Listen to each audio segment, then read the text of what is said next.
right, so 3, 2, 1.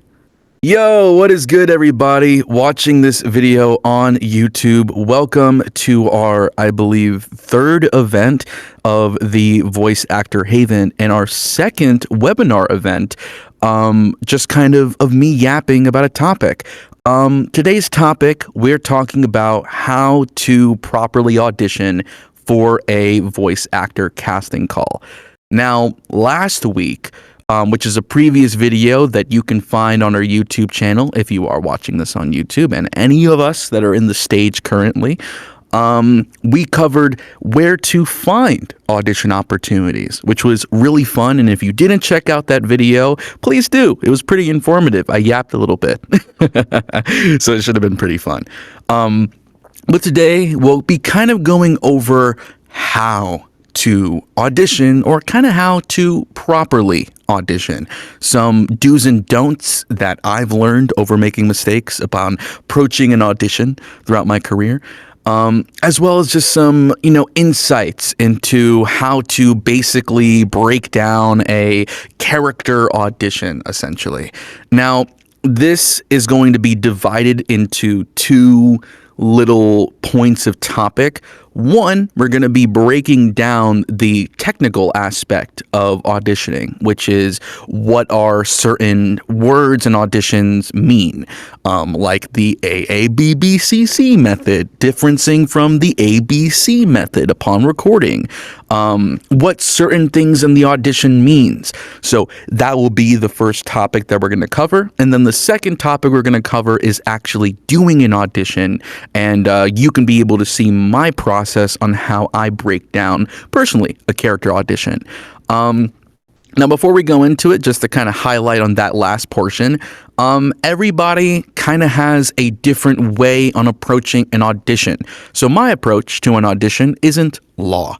I kind of want to just show you how I break down an audition, just so you can at least have some type of idea of, some of the things that you could be doing when it comes to approaching an audition for the recording aspect. So without a further ado, let's begin. So as you see, this is labeled a fake audition sample. This is not a real audition. This is not a real audition. So please do not audition for this. I curated this myself. I used a template from the lovely folks at VAC, from Kira. Shout out to Kira from the not the VAC, the VAH, the VA Treehouse. Sorry, there's a lot of Discord servers.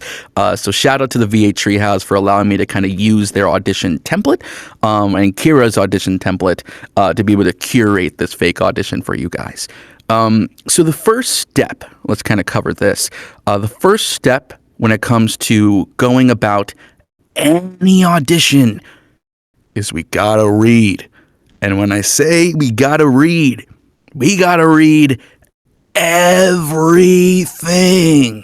Now, I put pressure on this. Although it sounds like a basic piece of information or a bit of advice that's a little more generic, you'll be surprised how many people don't sit down to actually read everything in the audition. If a casting director or any client is putting information on a casting call, most likely than not, it is important for you as the person auditioning for the casting call to actually know. So let's read this. Once again, the top thing, it says this is not a real audition, so please do not audition for this. Especially, we do provide a fake email address. Do not send a fake audition to this fake email. Please, there will not be any response. I promise you. But this audition is titled Love Me or Love No One. The deadline is November 22nd. Yeah, the 22nd, not the 21st. the November 22nd, that's a typo on my end. November 22nd on 9 p.m. CST. So given when this event starts, we kind of have 2 hours to be able to send this audition out, which is kind of crazy. To be able to highlight on deadlines when it comes to auditions, and how I approach deadlines, I usually just submit the auditions that I do as soon as I kind of receive them. I don't really wait upon another day to be able to submit my auditions. But if you are a more busy individual and you have other responsibilities, I would suggest putting that deadline for the audition in your calendar, in your Google Calendar, just so you can be able to remember, hey, there's this really cool audition that I want to audition for, and I want to make sure that I meet that deadline. And if that deadline has been met already, please do not submit that last-ditch effort, especially if they put in that audition that they don't want any submissions past the deadline. If they are accepting of having past submissions through the deadline, then you can, but that is only something that you can be able to assess if they put it there. If they don't put it there, don't submit your audition after the deadline, please. But then now, going forward, this is a paid visual novel project that will be featured exclusively on console, the PS8. Oh, that's so cool. We get in the PlayStation 8 already. Obviously, that is fake. The Nava AI writer available on request. Now, I do want to highlight what that means. So Nava is a corporation that helps voice actors be able to fight against kind of AI, as well as a beautiful amongst other things. The AI writer itself is a contract that is between you and the client, ensuring that the client will simply not use your voice for AI. Or for any artificial intelligence mumbo jumbo. So it's an important thing to see if the casting call itself is just like, hey, we are accepting of the contract. Then you can find the contract on Nava's website and download it and send it to the client themselves to have them sign that. And so you can have a little bit of a sense of protection when it comes to not having your voice used for AI. Not every audition it says this essentially, but if you do want to be able to send a contract to a client upon that client casting you for something, you're most definitely able to, but only really do so if you are cast for the project itself. If you book the project, essentially, you don't want to send a Nava AI writer to someone even though you haven't even booked the project yet. You know what I mean? You can ask, but not sending that contract out the first thing is you don't want to do that. But if you are cast or something, feel free to refer to Nava's website to be able to download the writer or the contract, and you can be able to send it to the client. Let's continue on. You will receive an IMDb credit if cast. Now, that's a cool thing.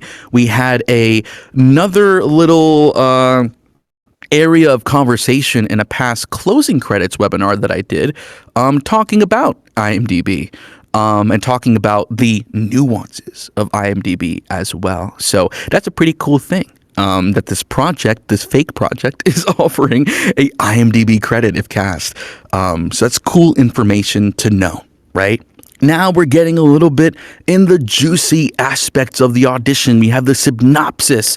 A lot of people skip over the synopsis. I don't know why. It can provide so much information about the characters that we are auditioning for. So, of course, we're going to sit here and we're going to read it, you know? So, in this game, we follow Dismay Frost, a prince who has been desperately attempting to find a partner all of his life to no avail. His troubles aren't due to rejection, but his own lack of being able to find qualities of himself that he believes a partner will actually love. His family pushes the idea that marriage is the only way to truly progress through life, and he believes his family words initially. I can't even read. Voice actor, by the way. He believed his family's words initially, but after continuous failed attempts, he slowly slips away from buying into their ideals. Out of frustration, in the darkness of the night, he sneaks away from the castle and runs into the local village. There he meets a villager by the name of Callous Notework, and this individual will soon change the path of Dismay's future for the rest of his life. Now, this is a fake synopsis of a fake story, but usually when it comes to approaching a synopsis, I like to read it twice. One, to kind of just read through it, to understand a little bit of the concept of stuff, and again later on when we're actually breaking down the character, just so I can see if there's little hints to the character that we are auditioning for hidden within the synopsis of the story itself that I can use kind of as a reference to make my audition a little bit more spicy. So that's the synopsis for now, but we'll come back to the synopsis a little bit later. So now we have the submission guidelines. Now, please, I do want to highlight this again for the people that are watching this YouTube video and the people in the Discord server. Do not submit for this audition. But this is kind of a sample of what some submission guidelines will look like. And it's very, very important to make sure that you read through the submission guidelines to, one, ensure that you are even qualified enough to be able to submit for this audition, or you just meet the generic standards that this audition will require you to have, while also being able to submit your audition in the right way that they want you to submit for. Not every audition would want you to submit the same way. Some auditions would like you to submit in different formatting in the recording, different things that they want you to insert into your recording. There's some different ways they want you to format your files. So it's very important to actually sit down initially and then afterwards upon going through the submission process to read the submission guidelines. So we're going to go through one through the other and kind of explain a little bit about what these might mean. So number one, you must be 18 plus to be considered for this project. Now, why? I know that there are a lot of people that are younger that look at things like these and are just like, man, why do some auditions do this, man? Like, come on, I can do it too. Well, the 18 plus thing isn't always or primarily a aspect of disparity, right? That they just, no, we don't want any youngins in this project. Some of the times it has to do with a variety of different things. Payment as well. Payment in terms of actually receiving pay. Some folks don't want to go through the tribulations of the aspect of doing payment through someone that's younger or below the age of 18. Because they most likely won't have a PayPal or a way to be compensated for the project. Other times they just would probably want someone that is older or of age because the project may be more mature. That includes blood, gore, or whatever else things that include the maturity of these things. So, the 18 plus thing is there for a reason. And if you are below the age of 18 and the submission guideline says that you must be 18 and older to be considered for the project, please do not audition. I remember being young at the age of 16 to 17, kind of having this disparity when seeing that in casting calls. But there are other auditions that could offer the chance to be considered for without having to be 18 or older. So that's kind of something that I wanted to cover initially. Two, you must have a way to contact you, Discord or email. Now, throughout a lot of points of contact, both Discord and email are the primary sources of contacting for a lot of casting calls nowadays. A lot of the times, there will be a project that includes you have to join their Discord server in order for you to be able to work with the cast. I am in plenty of project Discords out there, and I've gotten to the point personally where in some cases I would tell a project upon request or upon submitting my audition that I would much prefer to go through email if they can do so. That's just easier for me, and it's easier for me to be notified through email rather than Discord because I don't really have a lot of notifications on for Discord, essentially. But having a good point of contact, having both Discord, just having the app, having a profile on there, and having a designated email address is good ways of contact just so you can be able to be considered for some of these casting calls. Please record. This is number 3. Please record from your home studio setup. We will be taking space and equipment into consideration. No processing. Basic editing is okay. Cutting takes together. General volume leveling. Now, I want to preface this and I put a stamp on it, a very, very big stamp. If a audition says that they want raw audio and they do not want any processing, do not process that audition. Do not add your noise suppression. Do not add these things. Just send your file in raw, just basically without that processing added. That has been a hot topic amidst the space when it comes to what is considered raw audio. For me personally, how I go about it when I see a project that just says no processing, whatever, and they just say that basic editing is okay, like the cutting tape together or whatever it may be, I do just that. Like I said, every audition might be different in terms of what they might require. Some auditions might be open to the fact that you can use processing. But unless they specifically say that you can, and most importantly, if they specifically say that you can't use processing for your audition, just don't. I've made the mistake throughout my own career reading over this point in the submission contact and just slapping on the noise reduction on my auditions, thinking that they would not be able to catch it. I promise you, in a lot of cases, they can. So just submit raw audio. If your audio sounds a little bit doinky because you're submitting it raw, it might delve into other issues like the space that you were recording in. For me, I know every time that I have to submit anything in raw audio, I try to turn off everything in my house that makes noise. So like my AC unit, any fans that are on. I have a setting where I'm able to turn off my fridge as well. Just kind of turning off everything that I can within my environment to make sure that nothing is being able to, bleed in to my recording and whatnot. But that's kind of more of an equipment conversation. And although I personally do know some aspects about equipment here and there, I don't know everything about that. So to learn more about equipment, I would suggest kind of having more conversations with audio engineers and people that are more well-versed in the audio aspect of that. Sadly, I cannot provide that much because there's not a lot I know about the process or about the topic, I'd say. But particularly what I do know, and from what I had conversations with other people about this, if a project just says no processing, they just want raw audio, send in raw audio. But I will leave that there. Number 4, please do not slate in your audition. Now, what is a slate? What does that mean? So a slate is like an introduction, right? A generic introduction. It could be a long one. It can be a short one. Usually it's something short, like your first and last name, your location, and that's really it. But a lot of auditions do not want you to slate. Why is that? Why do they don't want me to introduce myself in my audition? Most importantly, a lot of these auditions, they're going through hundreds and hundreds of submissions at a time.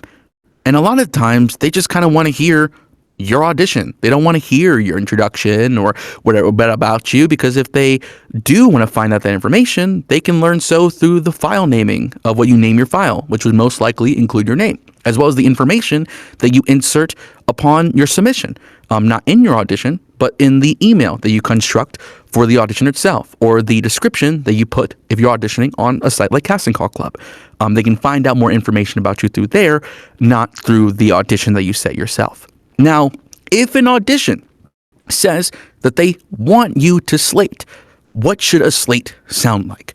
At the basic, barest minimum, a slate should just be your name. Nasim Benelkour. That's how I would slate. It's just your name, first, last. That is a slate.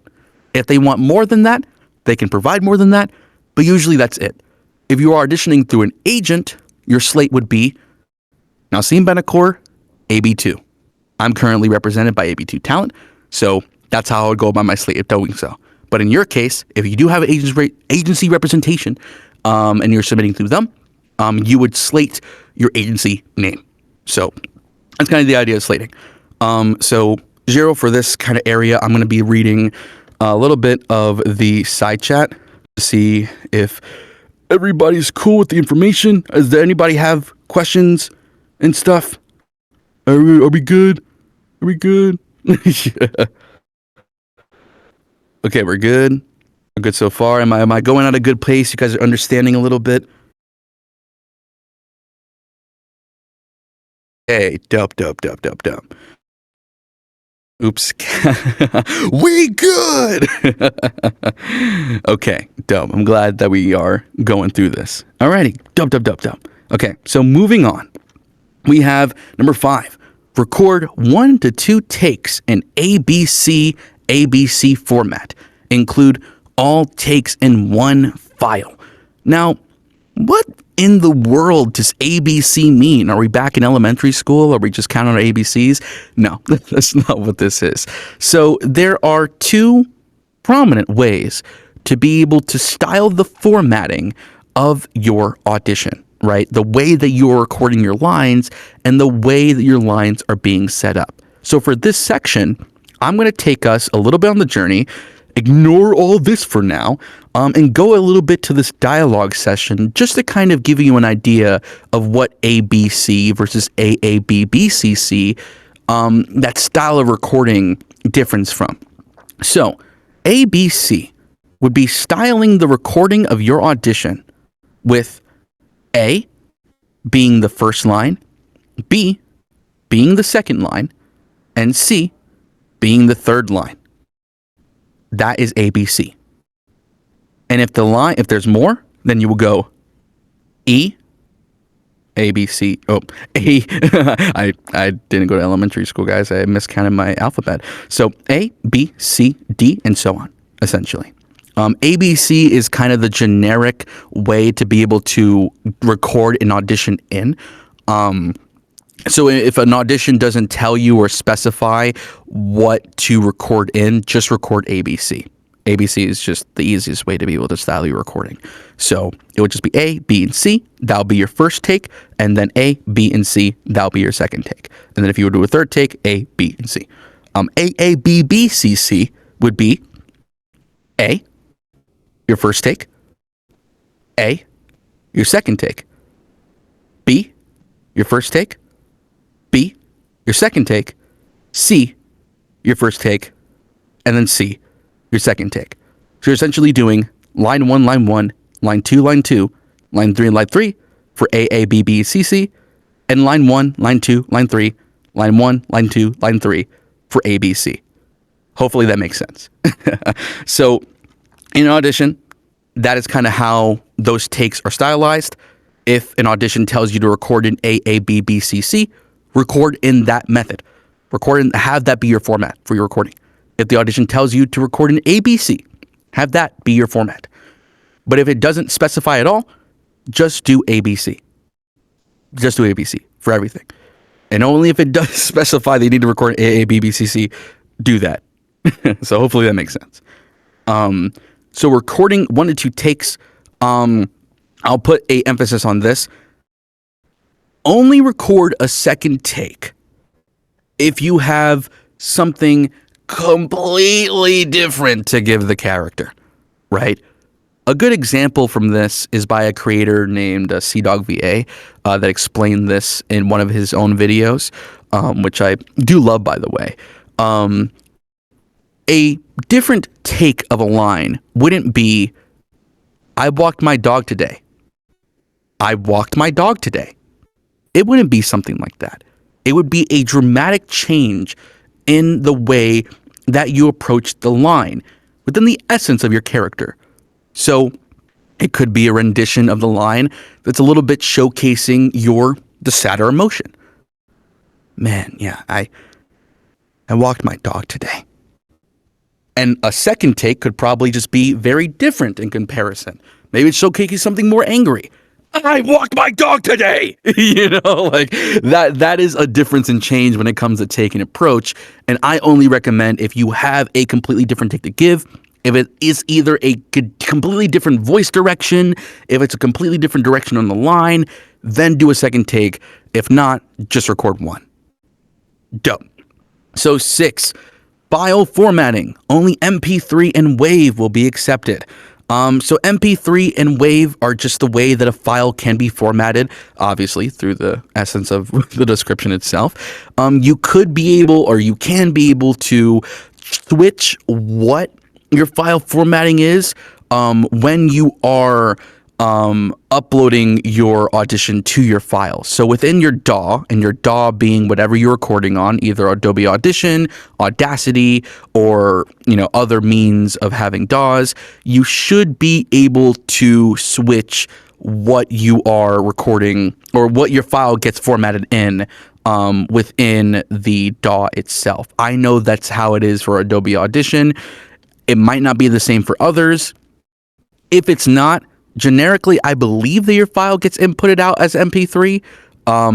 If not, when I started out, and I'm not sure if this is recommended, if you can't absolutely be able to transport your RAW or your file into a different format, you can use a file converter, which is something that I use for a lot of the generic auditions that I did when I just started off, when I couldn't find a way to be able to do it. But there should be a definitive way. And if not, try to be able to look up a YouTube video going in detail, particularly when it comes to the DAW that you're recording in. If you're recording on Audacity, look up how do I input my file in Audacity to an MP3, and how do I input my file in Audacity to WAV.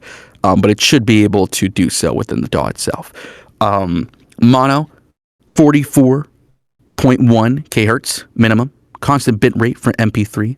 Signed 24-bit PCM for WAV. Now, whenever I see this, this is kind of like crazy talk to me because I don't understand the specifics when it comes to audio, so I can't really go entirely into what these two mean.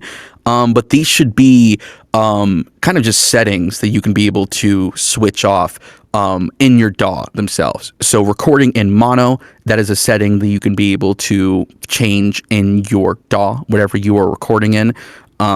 Changing the hertz of the recording of your file is also something that you can be able to change in the DAW itself, as well as the bit rate for it, I'd say. I can't really go a lot specifically into it, but if you really need help when it comes to those things, just look up a YouTube video. That's kind of what I did when I'm trying to understand my own DAW.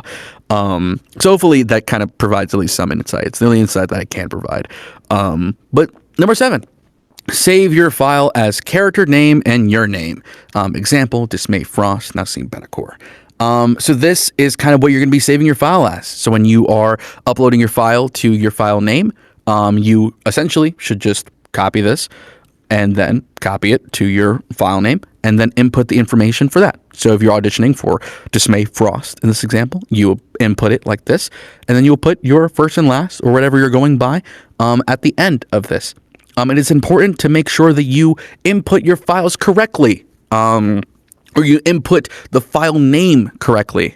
Because I've run into the mistake where I've made mistakes in how I inputted my files or how I named my files, and my auditions were thrown out. So make sure that you properly label your files correctly, using what they use in there. And if an audition doesn't tell you, in the rare occasion, if it doesn't tell you what to name your files, just use this format. Just go character name first and then your name last.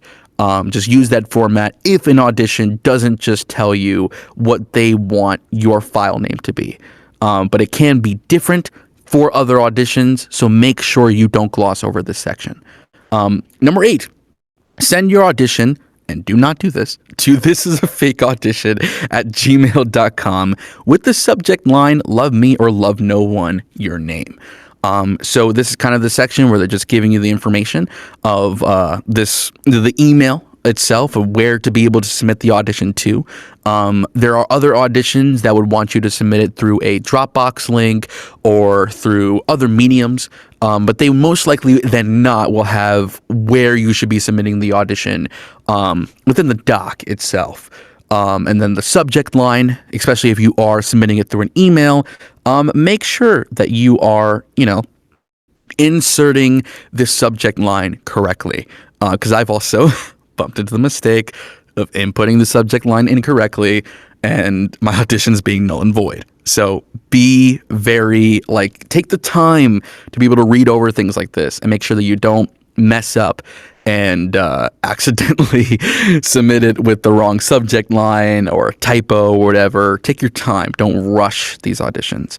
And number 9, this is something that you won't see in a lot of these auditions. This is a fake audition, so do not follow any of these steps or submit for this fake casting call whatsoever.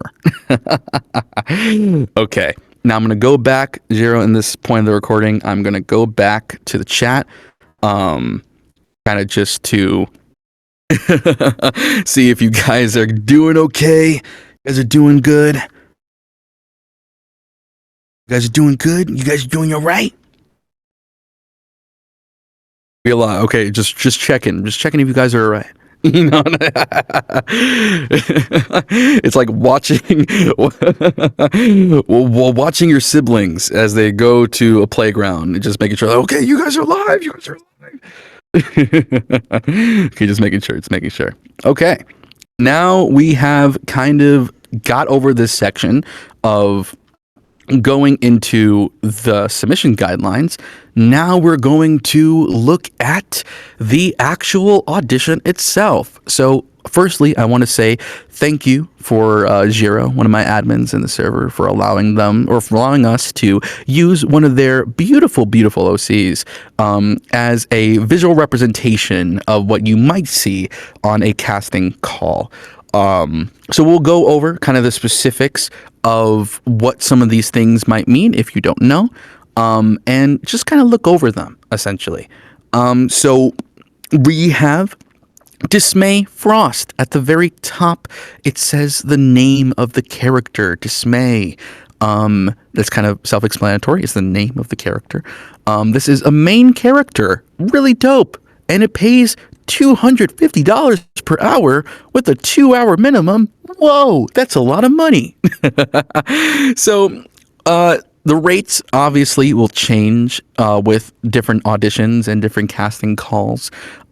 This is kind of a standard rate that I would say is out there for a lot of video game stuff.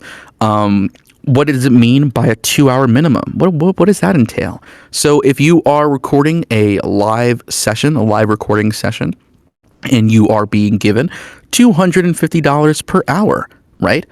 And your session is only 1 hour, you will actually be getting paid 2 hours of pay.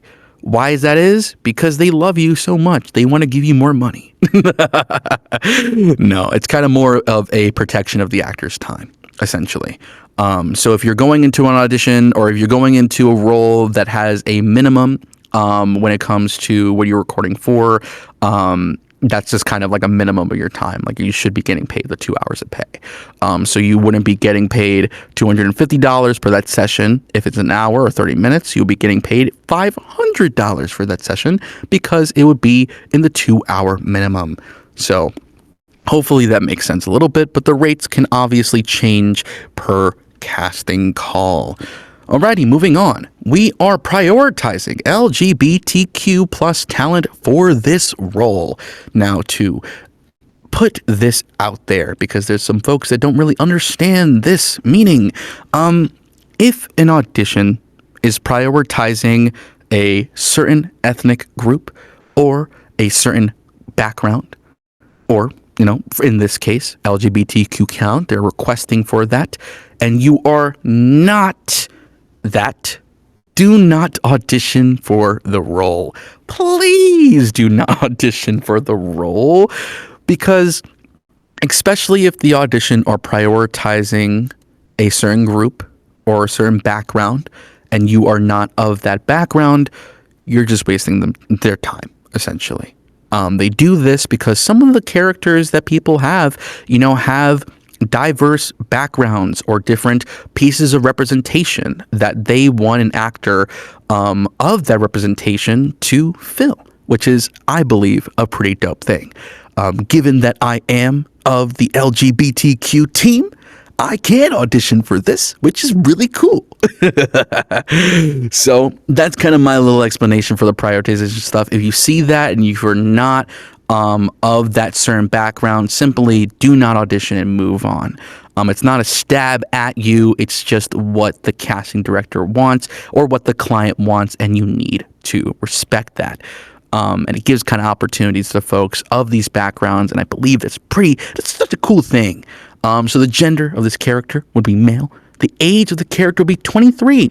And the vocal reference, oh my gosh, it's Albert D. Saloon from Reincarnated as the Seventh Prince. Oh, whippy. So I included this vocal reference here because some of the times there are casting calls that include a vocal reference of the character. Should we gloss over this and not click on it? Heck no. But for the purpose of the fact that I can't share my screen in other points, we're not going to actually listen to this, sadly. You can listen to this on your own time by watching I Was Reincarnated as the Seventh Prince on Crunchyroll. That's my little self-promotion. But we'll skip over this for the time being, but I just kind of want to include that there just to let you know that there are times where the vocal reference will be there. I advise to listen to the vocal reference before auditioning, as it can provide some really great insight in what they might be looking for vocally. So now we have the character description of the character themselves. Dismay Frost has been a soft-spoken person throughout his entire life, never really expressing his emotions to other people, despite really wanting to on the inside. This all changes upon meeting Callous Notework as he learns how to properly express himself through trial and error, which is really, really dope. We're not going to go into this other section yet, as in this first section of reading through everything, we're actually going to read through the audition lines without acting them out. What? This is kind of just so we can understand what we are going into without going in blind once we get into the separate mentality of actually breaking down this character. So let's read over the context, and then we'll read over a little bit of the dialogue, not in a performative way, but just to kind of read it. The context for this first line.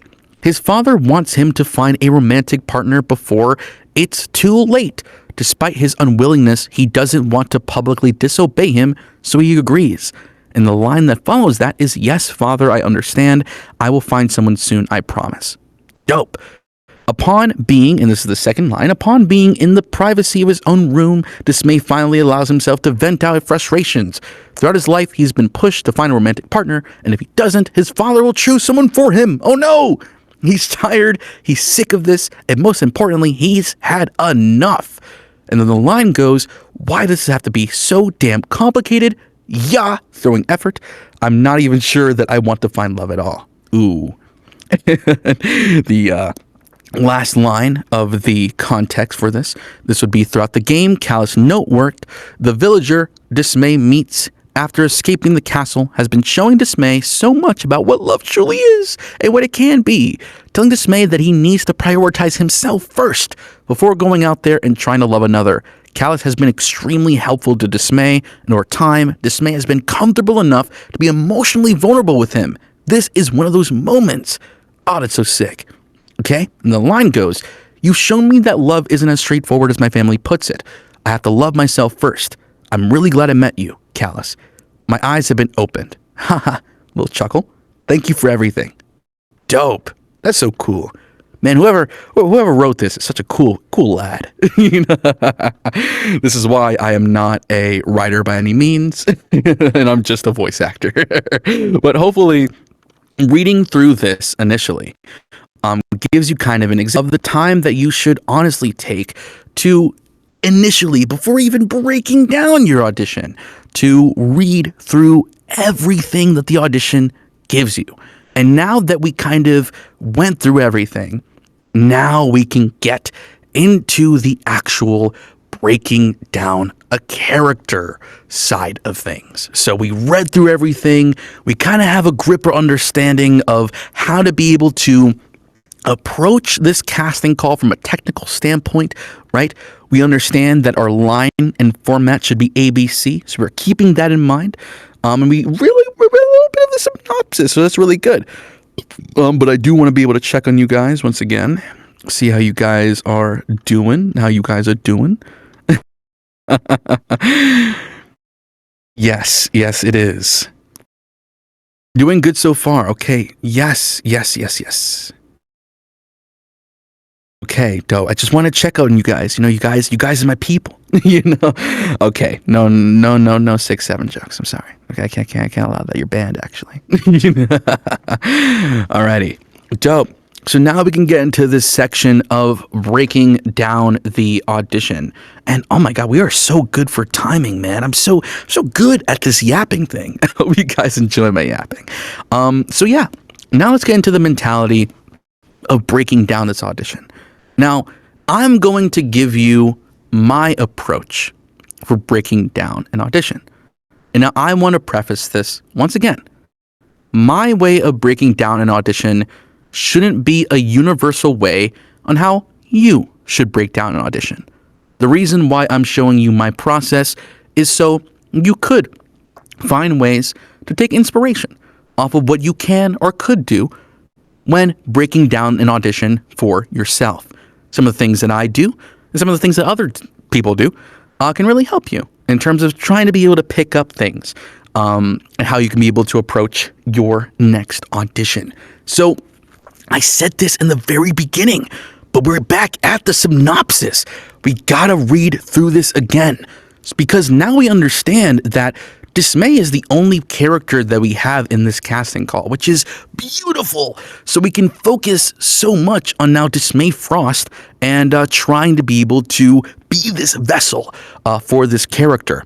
So now with the synopsis, we gave it a little read. We kind of understand a little bit of the story, but now we're reading the synopsis and breaking down the synopsis to see if we can find aspects about Dismay Frost through our own interpretation of this character upon reading it that we can potentially insert when we are auditioning.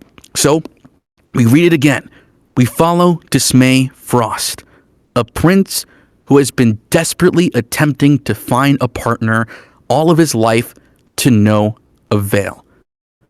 Boom. Let's stop right here. So this character is a prince, right? We can highlight that. A little bit of a prince, right? So there's a sense of royalty that this character might have. So whenever I try to approach personally characters of royalty, and I understand within the media that I consume that the way that people talk amidst being in a position of royalty is different.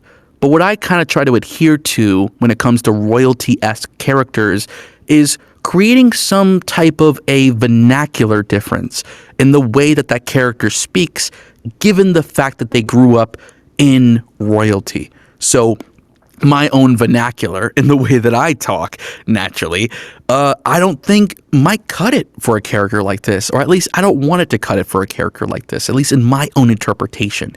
So now I know in the back of my head, this character is a prince, they are royalty, so they might have a bit of a new a vernacular difference in the way that they speak, a lot more princely, a lot more, put together, I'd say. Instead of it just being all over the place and just a regular tone of speech. We can try that definitely for a read.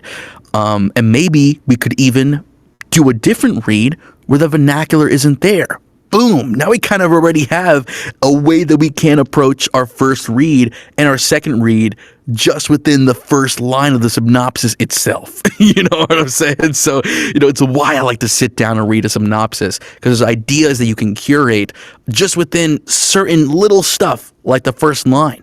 But going back into it, his troubles aren't due to rejection, but his own lack of being able to find qualities of himself that he believes a partner will actually love. Pause. It is so cool to see in the second line that there's also aspects that we can pull from when it comes to who this character might be. So let's hone in on this. His troubles aren't due to rejection, but his own lack of being able to find qualities of himself that he believes a partner will actually love. In my interpretation of what this person, whoever they may be, the mystery person that wrote this, they might be able to potentially maybe think that this character has some confidence issues in terms of how they perceive themselves as an individual. They might be underconfident in themselves. And I take that because he doesn't really believe that there are qualities of himself that he thinks that someone would actually love about them, which is really, really tough. And I can find relatability to that as someone that has grew up not a very confident individual and having a lot of qualities of myself that I didn't think that people would actually like about me. So just within the second line of the synopsis, we're building up our interpretation of who this character is, a prince, an underconfident prince. And those two aspects can change the way that we even go about the lines of dialogue in this script. So now let's continue on. His family pushes the idea that marriage is the only way to truly progress through life. He believed his family's words initially, but after his continuous failed attempts, he slowly slips away from buying into their ideals. Okay, let's pause here. So now we kind of a little bit understand, kind of maybe, the relationship that he has with his family, right? That he initially believed in this concept of this whole marriage thing and relationships and all these things, and been maybe even forced to do this throughout his life. And upon reading the dialogue before, we kind of know that he was forced to do this throughout his life because his father has been saying, hey, if you can't find a partner, I'm going to find one for you, homeboy. That's crazy. So the dynamic between the father figure or the family figure in the perception of dismay, we kind of get a little bit more of an understanding of that through the first 3 lines of the synopsis itself. So that's cool to keep in mind. Out of frustration, in the darkness of the night, he sneaks away from the castle and runs into the local village. There he meets a villager by the name of Callous Notework. This individual will soon change the path of Dismay's future for the rest of his life. Boom. Our final pause of the synopsis. So now we're introduced to the character of Callous, right? And we kind of have this understanding, although it's a broader term, that this character is so impactful to Dismay that they would soon change the path of their future for the rest of their life. That is not a simple statement. That's powerful. To be so important to someone that you change their path for the rest of their life, like that is some dope shit. You know, I'm gonna be real. Like that is something really cool to focus on in terms of the value that this character that we are now introduced to, Callous, and the importance that Callous might have or definitely does have in Dismay's life. Boom. So let's kind of come back to reality now in terms of obsessive breaking down mode. So what do we kind of get from the synopsis? What did I kind of get? I kind of got the idea that Dismay Frost is this prince raised in royalty throughout his entire life. But who he is as an individual is this underconfident person, right? They don't believe that the qualities that they possess are, you know, lovable, essentially. He doesn't find himself to be a lovable individual. So it's harder for him to try to find romantic partners of interest. And his family, he has this, you know, almost battle with them because in his perspective, he probably doesn't want to buy into the ideal of marriage, of being in a relationship and being forced into that. So there is some battle between their family, essentially. And we now know of this character named Callous, which is an important character to this story that changes Dismay's path. So we're going to highlight where that change is as we kind of go through the second or the last portion of the audition lines, because that's where we come across the dialogue portion, and we come across the actual line where Callous is actually there, you know? So now we kind of go back to the audition itself, Dismay. So we kind of have built this idea of who Dismay might be, right? And the reason why I say who they might be instead of they absolutely are, is because this is just our own interpretation of what this character can be. We can be completely wrong, right? We cannot have, the clearest clue, but this is just our own interpretation based upon what we are reading. And trying to take these context clues throughout the character descriptions, throughout the summary, throughout the lines themselves, to build a vision of this character and trying our best to be able to make the attempt to convey that in the audition the best way possible. Dope. So now we are given even more description on Dismay. So I kind of want to read over this and pause a little bit more on some stuff. So Dismay Frost has been a soft-spoken person throughout his entire life, never really expressing his emotions to other people, despite really wanting to on the inside. Pause! Oh my God, that's a lot of information just within one paragraph. Oh, so we can take aspects of this description and bring it into audition. Take words like, I see soft-spoken, a soft-spoken person throughout their life, and that merges very well into the character we kind of curated into this character being underconfident. So underconfident x soft-spoken character, boom, that blends beautifully together. And I'm guessing, he's wanted to express his emotions to other people despite really wanting to on the inside.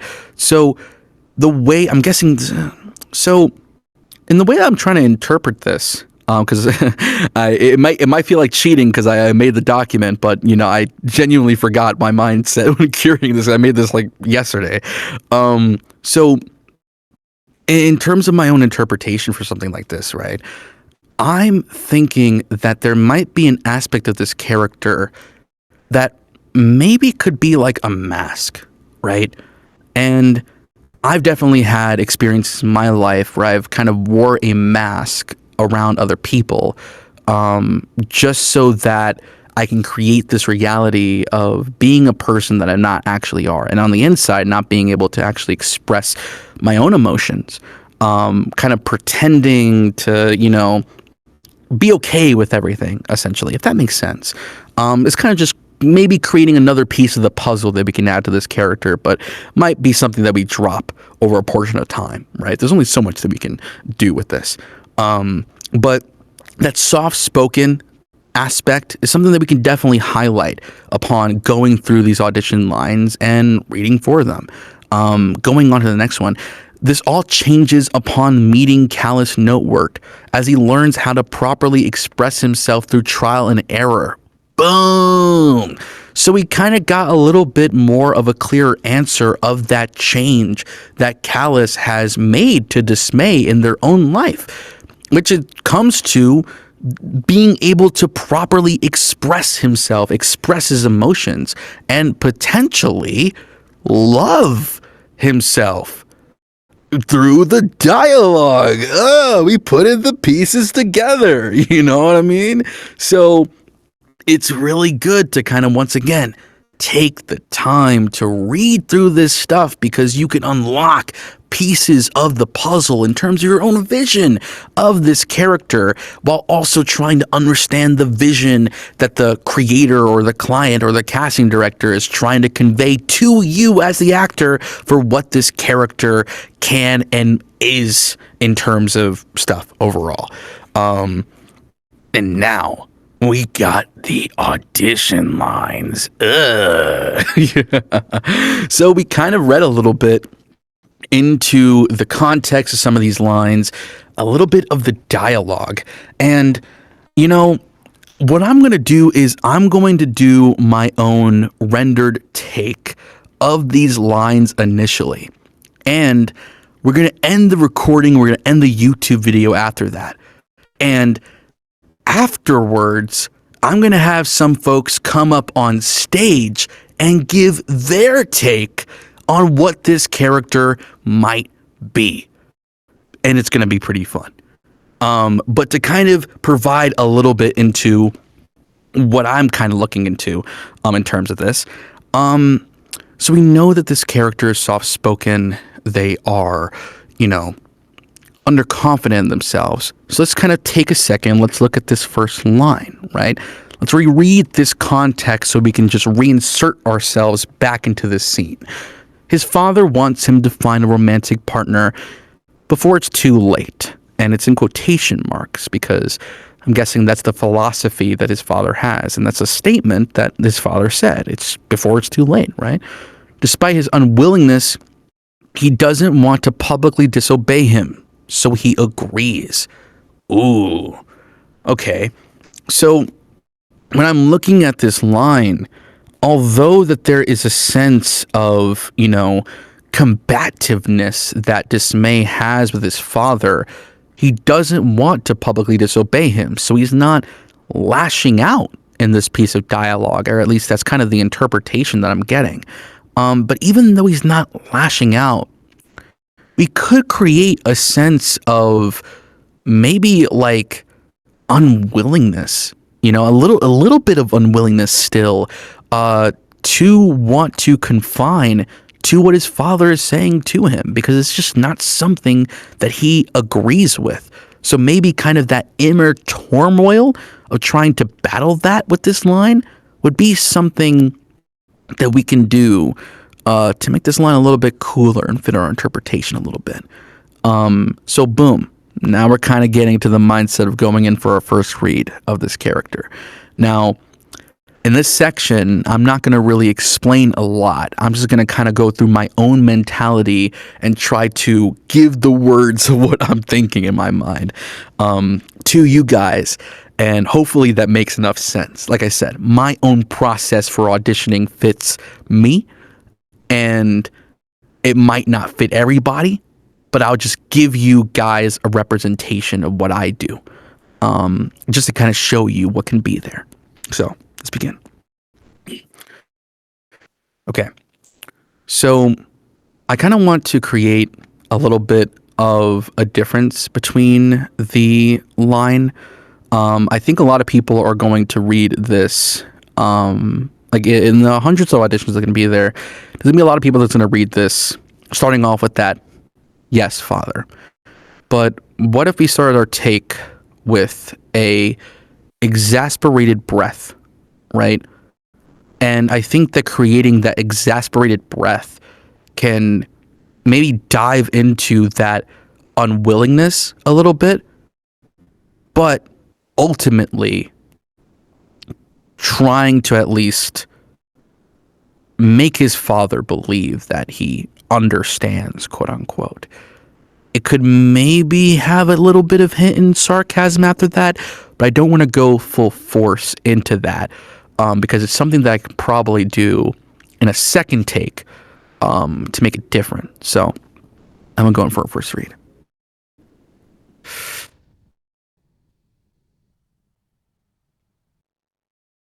Yes, Father. I understand. I will find someone soon. I promise. Dope. I think that was the first good read. I like the little pause I did and the I. I think. I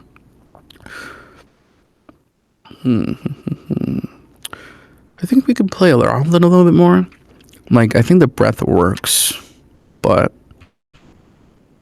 maybe I want to make a little bit more of a difference between that first chunk and then that last chunk, kind of making it like a I understand and then he actually understands that. Let's kind of go in for a second read.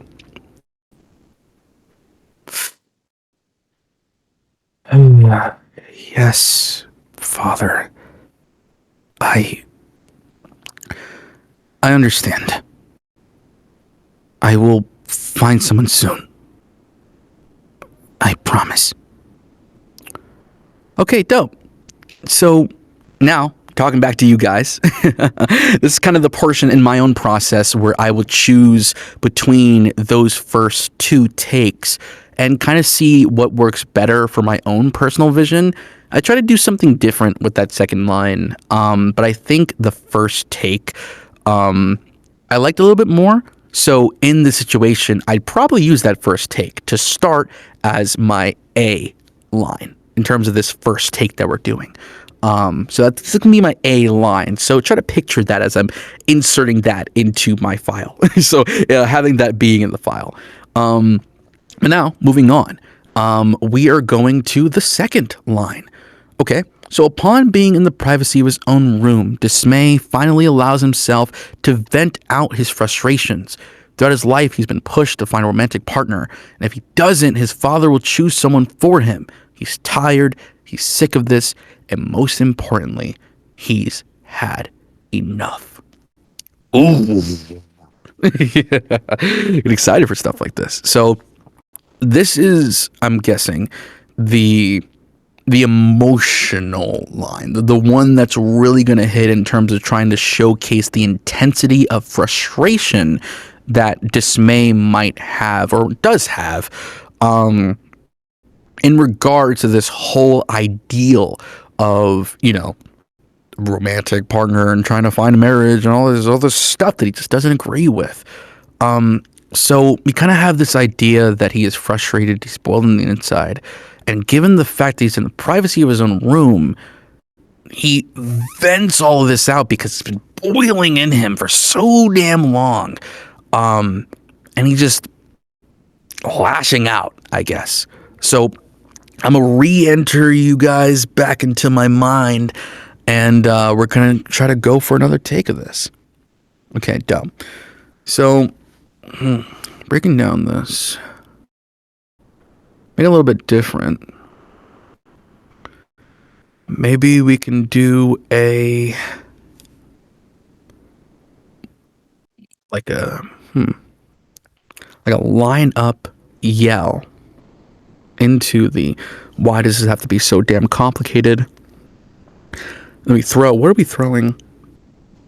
I think we might be throwing a pillow, because if he's in the privacy of his own room, I'm like, what would a person throw that wouldn't like break anything, right? He's an underconfident individual. I wouldn't think that he would break like something of value. So for this scene, maybe it's a pillow, right?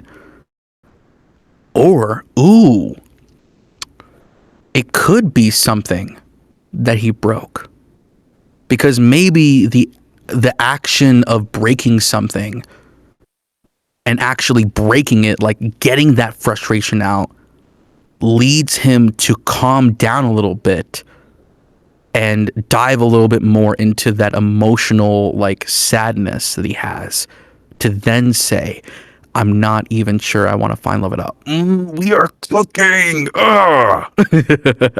We're cooking. Okay, dope. So a lead up into the why.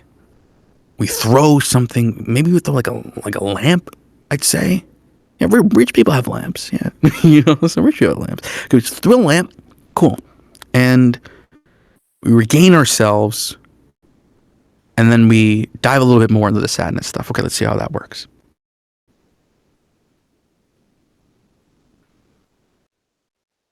Why does this have to be so damn complicated?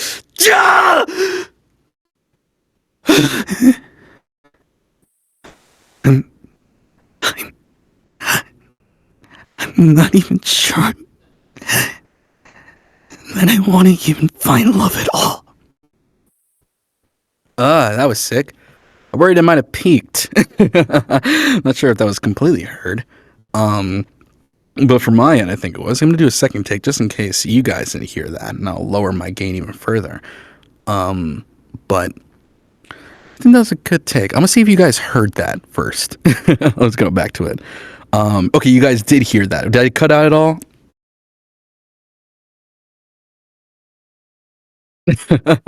No. Okay, great. Okay, dope. So, back to this mentality. I think that was good, right? And I think that kind of encapsulated what I kind of wanted to do for something like this. But I think we can go bigger.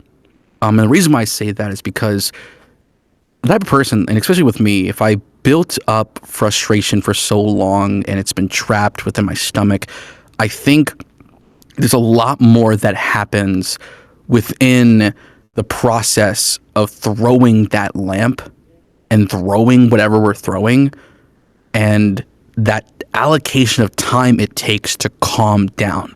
I don't think that we can calm down within the span of like 3 seconds. I think we can play around with the timing of which we calm down, with the breaths that we're taking. Maybe take a deep breath in and then really get into it. So I'm going to try that.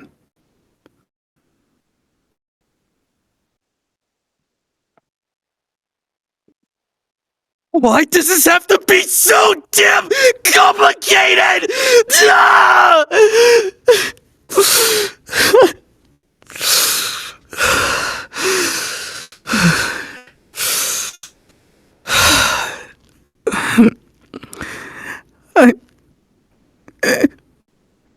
I'm not even sure that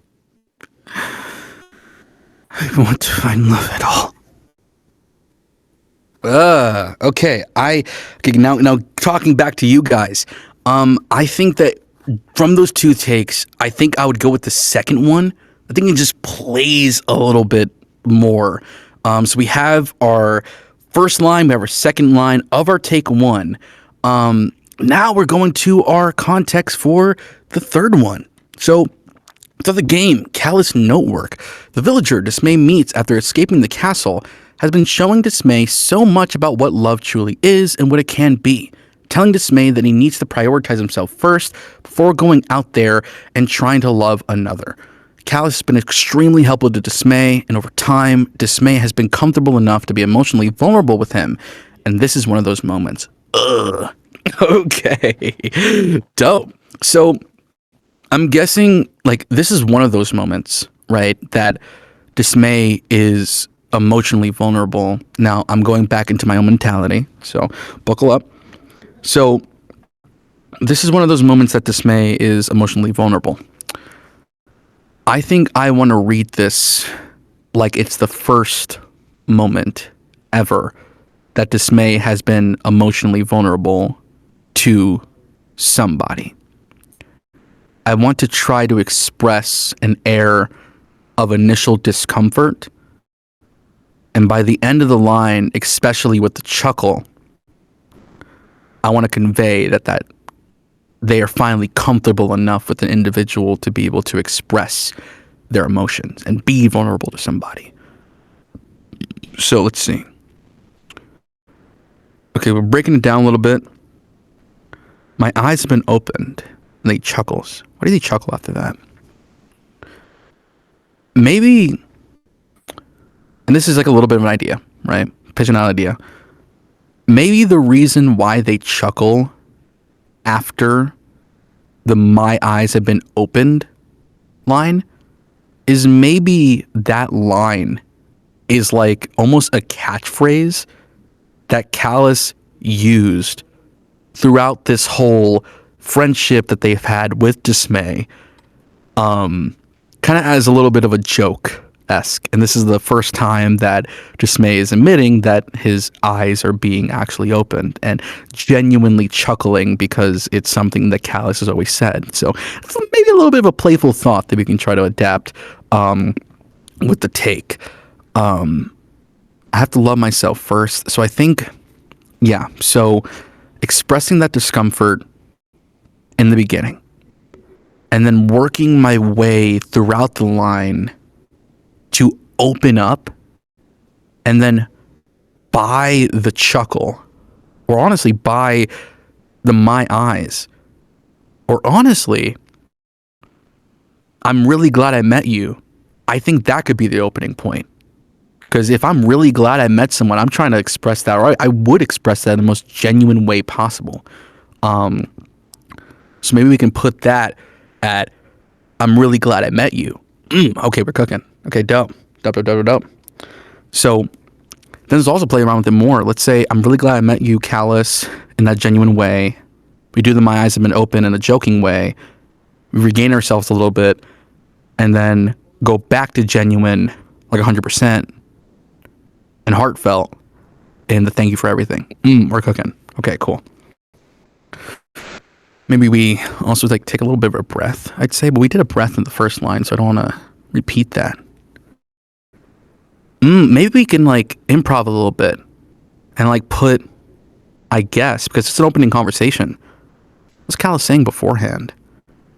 I think maybe Callus is having a conversation with him, being like so like jokingly, like, so what did you learn? Like, what have I taught you? You know, kind of like in a joking way, maybe. And Dismay is kind of like almost admitting, like, to Callus, how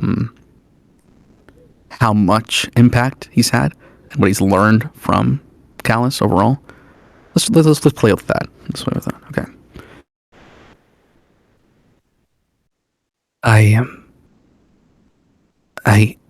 I guess you've shown me that love isn't as straightforward as my family puts it. I have to love myself first. I'm really glad I met you, Callus. My eyes have been opened.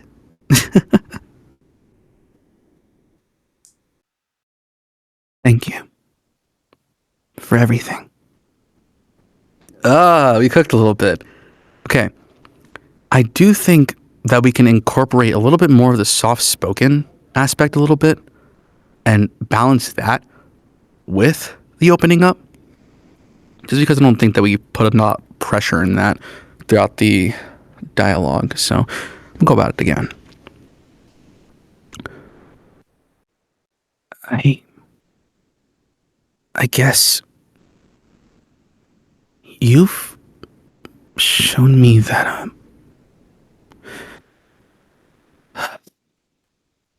you've shown me that love isn't as straightforward as my family puts it. I have to love myself first. I'm really glad I met you, Callus. My eyes have been opened.